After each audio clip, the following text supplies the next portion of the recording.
pale ninaposhindwa unafanya. Haleluya. Bwana Yesu asifiwe sana. Viongozi wenzangu wa kanisa la Disciples Community Church, niko mbele yenu kwanza kuwashukuru kwa namna ambavyo tunashirikiana kuifanya kazi ya Mungu, kila mmoja katika nafasi yake ambayo Bwana amempa. Naomba nikwambie kitu kimoja. Pale ambapo Mungu amekupa kutumika katika level ya uongozi, iwe ni kwenye idara au mahali popote pale ambapo Mungu amekuweka kuwa kiongozi, jambo la kwanza ni kumshukuru Mungu kwa sababu amekuamini kati ya wengi na kukupa jukumu hilo. Lakini kitu kingine, ni lazima nafasi ambayo Mungu amekupa uitendee haki. Uitendee haki. Yaani kiasi kwamba Mungu akiangalia anajivunia wewe kwamba hakika huyu nimempa asimamie nafasi fulani, anaifanyia haki na kuitendea haki. Unajua, ukiwa katika nafasi ya kiongozi na matokeo yasionekane, una disqualify kuwa kiongozi, au kwa maana nyingine nafasi hiyo inakuwa hauitendee haki. Na kwa kweli Mungu wapendi watu wa namna hiyo. Kaa chini, tafakari wewe mwenyewe ya kwamba je, katika nafasi ambayo Mungu amenipa kutumika katika kanisa la Disciples Community Church, ninafanya kwa uaminifu? Ninajituma? Ninatumia muda wangu? Ninatumia elimu yangu ambayo Mungu ameniwezesha? Ninatumia akili yangu ambayo Mungu amenipa? Je, kuna jambo la kiubunifu ambalo ninalifanya? Je, hawa watu ambao wako nyuma yangu kuna mahali nawapeleka? Kuna mahali wanaenda? Je, wanakuwa kiroho? Je, wanamuona Mungu ndani ya mioyo yao?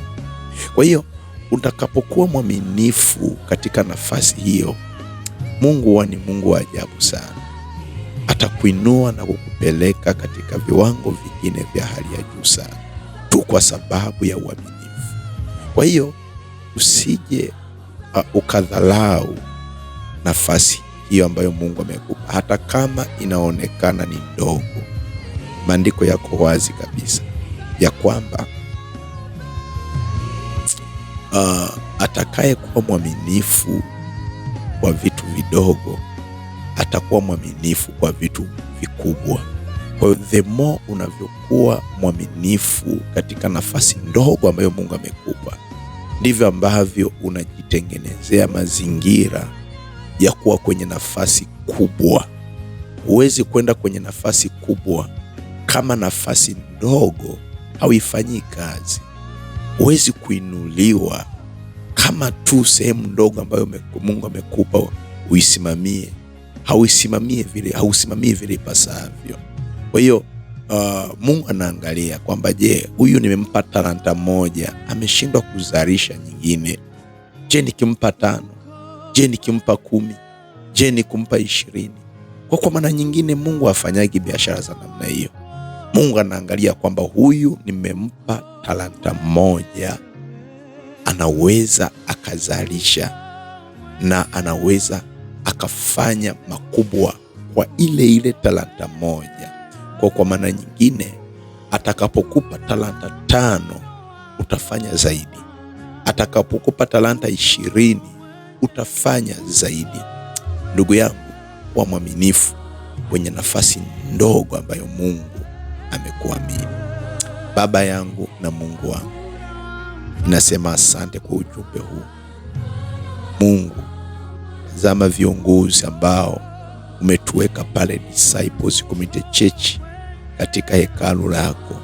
Tunaomba kila mmoja wetu asimame kwenye nafasi yake. Kila mmoja atambue ya kwamba anawajibika kuifanya kazi yako, tena bila ulegevu. Anawajibika kuifanya kazi yako kwa bidii. Kila nafasi ambayo umempa Bwana. Mpe na neema ya kufanya kwa bidii na si kwa uzembe, katika jina la Yesu Kristo. Wawezeshe watu wako Bwana, ili kanisa lako liweze kusonga mbele. Ninahitaji watu ambao watazalisha talanta. Ninahitaji watu ambao watakuwa waaminifu katika nafasi ndogo. Ninahitaji watu ambao wana spidi na hali ya juu sana ya kufikiri kwa habari ya ufalme wako. Ninahitaji watu ambao wanakupenda wewe, wanapenda ibada, wanapenda kulisoma neno lako, wanapenda maombi. Hao Bwana ndio ambao wataibadilisha Disciples Community Church. Wataipeleka na kuipeleka viwango vingine, hata kizazi na kizazi. Bwana Mungu, hatuko tayari kujenga vitu ambavyo havieleweki. Tuko tayari kujenga vitu ambavyo vitadumu kizazi na kizazi, katika jina la Yesu Kristo. Tuko hapa Bwana kuweka alama, hata kama hatutakuwepo, hata kama tutahamishwa, tutaenda sehemu nyingine, lakini kwa muda na kwa muda ambao umetuweka hapo Disciples Community Church, Mungu, tuweke alama katika jina la Yesu Kristo. Hata kama hatupo, lakini ile alama ionekane, matendo tuliyoyafanya tufuate, kwa jina la Yesu Kristo. Ninakushukuru kwa uaminifu wako Bwana, na kwa neema yako ya ajabu. Amen.